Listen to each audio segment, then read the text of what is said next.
নমস্কাৰ জুনুস্কাৰ ৰেচিপিছ অন্য এটা ভিডিঅ'লৈ আপোনালোক স্বাগতম জনাইছোঁ আৰু এয়া বনাব ওলাইছোঁ এটা হাফ কেজি কেক আৰু এইটো এটা বেলেগ ডেকোৰেশ্যন হয় তো চাইডৰখিনি আপোনালোকে দেখাই পাইছে আৰু ব্ৰাছেৰে মই সেই ডিজাইনটো কৰিছোঁ আৰু ওপৰত অলপমান পিংক কালাৰ দি কিনে পেলাই নাইফখনেৰে এটা ডেকোৰেশ্যন কৰি দিছোঁ আৰু এতিয়া তলৰ বৰ্ডাৰটো দিছোঁ ধুনীয়াকৈ আৰু এয়া লৈছোঁ আমি R11 নজলটো R11 নজলটোৰে R11তকৈ সৰু নজলটো সেইটোৰে আমি ধুনীয়াকৈ দুটামান ৰোজ বনাই দিছোঁ পিছত আমি ফুলকেইটা ধুনীয়াকৈ বহাই দিছোঁ ইয়াতে আৰু এইটো আমি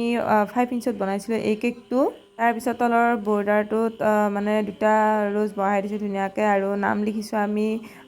চকলেটেৰে ধুনীয়াকৈ যিটো গানাজ দিয়া যায় সেইটোৰে লিখিছোঁ নাম আছিল হেপী বাৰ্থডে পুৰবি বুলি লিখি দিছিলোঁ আৰু ডিজাইনটো আপোনালোকৰ ভাল লাগিছে নে কমেণ্ট কৰি জনাবলৈ নাপাহৰিব ইফালে অলপ আমি স্প্ৰে কালাৰো মাৰি দিলোঁ যাতে দেখাত ধুনীয়া দেখা হয় তো ইফালে আমাৰ ফাইনেল লুকটো দেখাই দিম এইটো হৈছে আমাৰ ফাইনেল লুকটো কেনেকুৱা লাগিছে ক'ব আৰু ইয়াতে আমি নেক্সট এটা ডিজাইন দেখাইছোঁ এইটো ওলাইছে আমাৰ সৰুৱাই বুলি লিখি দিছোঁ জন্মদিনৰ আৰু এইটো এটা আছে কেকৰ ডিজাইন আৰু ইয়াতে গোটেইকেইটা ডিজাইন আপোনালোকৰ কেনেকুৱা লাগে কমেণ্ট কৰি জনাবলৈ নাপাহৰিব আৰু যদি এই ভিডিঅ'টো